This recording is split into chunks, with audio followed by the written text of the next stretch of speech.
Hari ini saya akan menceritakan sebuah filem yang bertajuk Demon yang bermaksud iblis atau jemalang yang diterbitkan pada tahun 1985 dan filem ini diarahkan oleh Lamberto Bava. Kisah ini menceritakan tentang sekumpulan orang awam yang telah di-invite untuk menonton sebuah filem yang misteri tanpa diketahui tajuknya, sehingga kan sekumpulan yang ter-invite tadi terperangkap di dalam panggung dengan kejadian-kejadian yang menggerikan. Ingin tahu sejauh mana tahap keberanian anda? Jom kita pergi ke jalan ceritanya. Diawali dengan memperlihatkan seorang wanita yang baru turun dari tren bawah tanah. Wanita ini bernama Cheryl. Cheryl kelihatan agak resah dan sekala memandang belakang kerana dia mengesyaki ada seseorang yang bertopeng sedang mengikutinya dari belakang. Dia pun berlari ketakutan dan tiba-tiba Rupa-rupanya mau ketemu janda. Alamak, janda. Rupa-rupanya lelaki bertopeng tersebut hanya berniat untuk memberikannya sekeping kertas yang berupa tiket panggung. Cheryl pun meminta agar diberikan lagi satu tiket untuk kawannya, lalu dia pun menyoal lelaki tersebut. Mengapa anda memakai... Jelek sungguh suara abang. Kalau saya bantuin, malam ini abang mesti urut badan saya yang pedih ditimpa eskalator semalam. Oke. Mengapa Anda memakai pakaian seperti ini? Adakah Anda sedang mempromosikan film?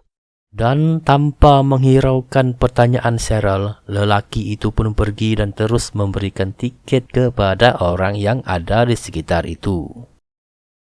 Ini adalah Katie dan Katie ini adalah kawannya si Cheryl. Di sini Cheryl meminta maaf kerana dia terlambat, lalu dia pun memberikan tiket yang dia dapat tadi tu kepada si Katie, lalu mereka pun bersetuju untuk pergi bersama-sama menonton filem misteri tersebut. Scene pun bertukar dan memfokuskan kepada sebuah bangunan yang di situ terpampar nama Metropol. Menurut beberapa orang yang telah memasuki panggung tersebut, mereka mengatakan bahawa bangunan Metropol itu telah pun ditutup 2 tahun lalu atas alasan yang tidak diketahui. Ini adalah Josh dan satu ini lagi adalah Ken, dan sepertinya Josh mempunyai ketertarikan kepada Cheryl, manakala si Ken pula tertarik kepada Katie. Lalu scene pun bertukar dan memperlihatkan seorang wanita yang mengenakan ataupun memakai sebuah topeng atas alasan sebab ingin bermain-main dengan rakan yang berdiri di sebelahnya. Lalu dengan tidak sengaja telah melukai pipinya sendiri sehingga berdarah. Setelah panggung dipenuhi oleh orang awam, maka filem pun dimulai. Di sini saya ingin jelaskan bahawa filem yang mereka tonton adalah 100% berkait rapat dengan semua kejadian yang akan terjadi ke depannya. Di dalam filem yang mereka tonton memperlihatkan 4 orang pemuda yang pergi ke bangunan lama yang seperti makam atau bangunan peninggalan begitu, dan di situ mereka dengan tidak sengaja menemukan sebuah ukiran yang terdapat pada sebiji batu yang tertulis, Batu itu tertulis ayat ini, mereka akan membuat kuburan sebagai kerajaannya dan mengubur kotamu. Apakah maksud itu? Lalu salah satu rakan dorang pun menjelaskan bahawa berdasarkan legenda kuno, seseorang bernama Nostradamus telah dimakamkan di tempat itu. Menurut sejarah lagi, Nostradamus adalah seorang peramal atau seorang penilik nasib yang hidup pada abad ke-16. Dan dikatakan lagi bahawa dia telah memprediksi bencana yang telah menjadi kenyataan pada masa kini, seperti peperangan Nazi, bencana alam seperti tsunami, dan wabah-wabah yang telah terjadi pada masa kini. Tetapi di dalam cerita ini, Nostradamus telah meramalkan akan adanya kedatangan para iblis atau jemalang yang akan menghancurkan seluruh umat manusia. Empat orang pemuda tersebut pun meneruskan perjalanan sehingga mereka menemukan satu lagi makam lama yang ternyata makam tersebut adalah kepunyaan Nostradamus itu sendiri. Mereka pun berusaha membuka makam tersebut dan alangkah terkejutnya mereka bahawa isi di dalam makam tersebut ternyata bukan mayat manusia melainkan sebuah buku dan satu lagi barang yang dibungkus dengan menggunakan kain. Oleh kerana memiliki perasaan ingin tahu, salah satu dari mereka pun membuka balutan tersebut dan ternyata itu adalah topeng. Sepertinya topeng yang mereka jumpai adalah sama bentuknya dengan topeng yang dipegang oleh wanita di awal cerita tadi. Ini scene dia. Lelaki yang satunya lagi pun mengatakan bahawa buku tersebut ditulis sendiri oleh Nostradamus. Isi buku itu mengatakan bahawa iblis merupakan alat kejahatan dan belum sempat rakannya habis menjelaskan isi kandungan buku tersebut, rakannya yang seorang lagi pun terus memakai ataupun mengenakan topeng tersebut. Menurut kandungan buku itu lagi, bahawa barang siapa yang memakai topeng tersebut akan menjadi jemalang dan becomes a demon and an instrument of evil. Yeah, sure. Now we know why. seperti mana terjadinya di awal scene di mana wanita yang memakai topeng di panggung telah berdarah di bahagian muka. Begitu juga dengan lelaki di dalam filem yang di mana dia pun telah mendapatkan luka pada bahagian yang sama. Dan seperti apa yang telah diramalkan oleh Nostradamus bahawa yakni topeng tersebut akan menyebarkan wabah dan akan memporak-perandakan umat manusia. Will spread pestilence and contaminate the world. Cerita pun berpindah ke dalam panggung di mana wanita ini mengatakan bahawa luka pada mukanya masih lagi berdarah dan dia meminta pergi ke tandas untuk membersihkan luka tersebut.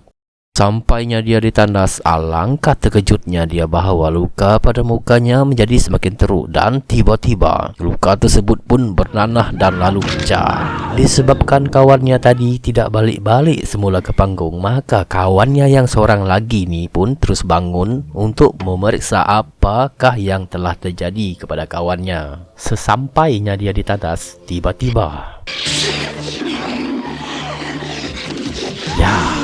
seperti apa yang telah dijelaskan oleh Nostradamus di dalam bukunya, si wanita ini pun berubah menjadi jembalang dan dipendekkan cerita, si kawan ini pun telah diserang dan terluka akibat cakaran yang telah menimpanya.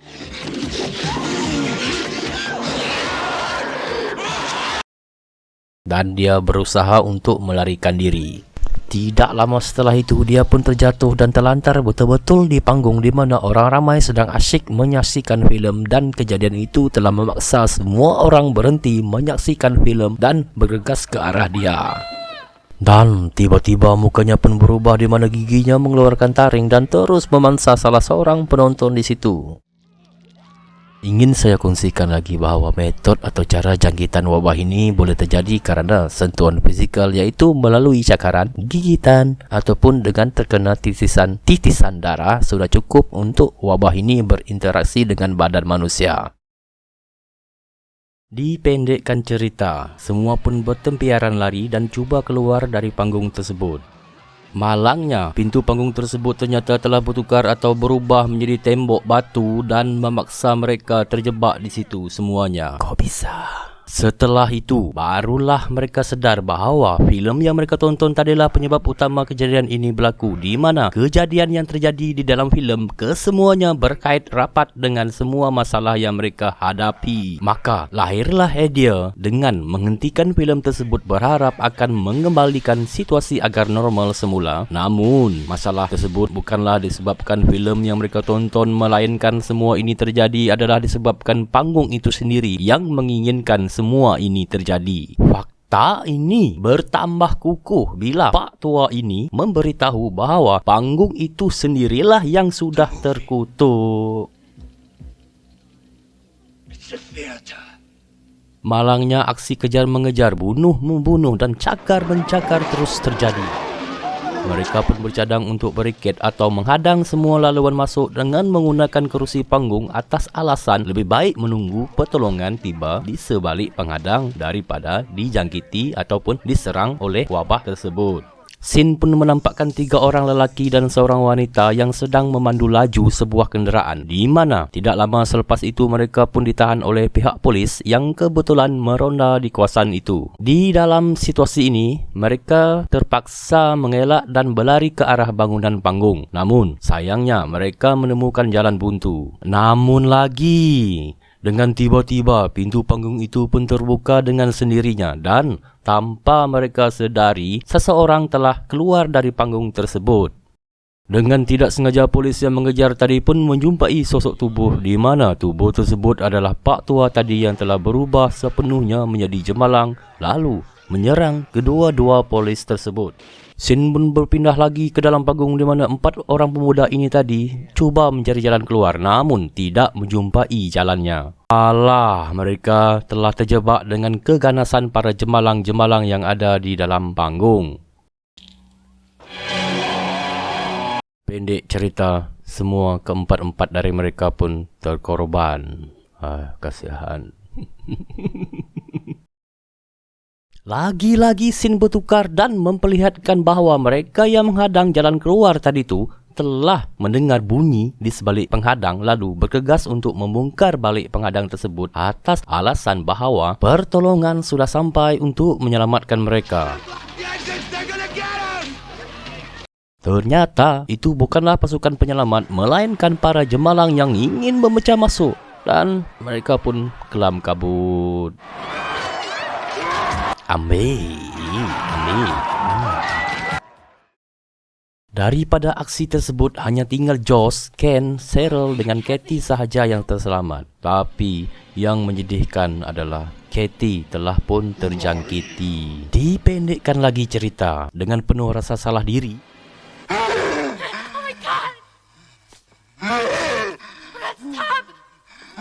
Ken pun terpaksa membunuh Katie. Namun sayangnya kejadian itu telah menyebabkan bahagian dada Ken terkena cakaran dan meminta agar Josh membunuhnya sebelum dia berhensin menjadi jemalang.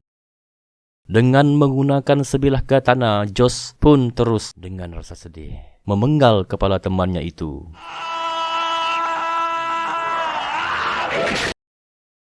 Dengan berbekalkan tekad yang kuat di mana si Josh ingin membawa Cheryl keluar dengan selamat, dia pun terpaksa berlari dengan menggunakan motosikal yang terdapat di situ. Aksi kejar-mengejar pun terjadi.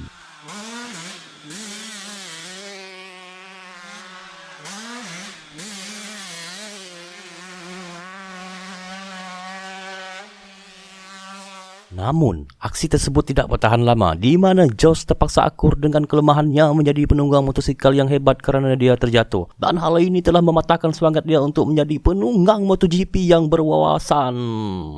Tetapi, hal ini tidak mematahkan semangatnya di mana dia terus membunuh para jemalang dengan hanya membekalkan katana yang dipegangnya. Dan tidak lama setelah itu sebuah helikopter pun terjatuh dari bumbung betul-betul di depan si Josh. Tidak cukup dengan katana yang dimilikinya, dia juga membunuh sebahagian jemalang yang tinggal dengan menggunakan rotor blade helikopter tersebut. Hebat si Josh. Hai. Setelah situasi sedikit aman, mereka berdua pun memanjat ke atas dengan menggunakan tali. Namun, tiba-tiba, si lelaki bertopeng tadi pun menyerang mereka. Singkat cerita, lelaki bertopeng itu pun berjaya dibunuh. Disangka telah aman, namun ternyata seluruh kota telah hancur dan lebih mengejutkan lagi, semua penduduk di kota tersebut hampir semuanya telah berubah menjadi jemalang. Ingat lagikah anda dengan pak tua yang keluar dari panggung dalam scene yang sebelumnya? Ya, ternyata dialah yang menyebabkan onar sehingga kan seluruh kota dibanjiri dengan jemalang. Pendek cerita, mereka berdua pun berjaya melarikan diri dengan menumpang salah satu keluarga yang kebetulan ingin melarikan diri dari kawasan itu. Tamat. Belum bosku. Sebelum sempat si Jos berbahagia, tiba-tiba ternyata si Cheryl pun telah berubah menjadi jemalang, ataupun dengan kata lain menghengsinkan dirinya menjadi jemalang, dan belum sempat dia mendekati ataupun menyerang si Jos, dia pun ditembak dan terjatuh dari kereta yang sedang bergerak laju. Tamat. Ini tamat.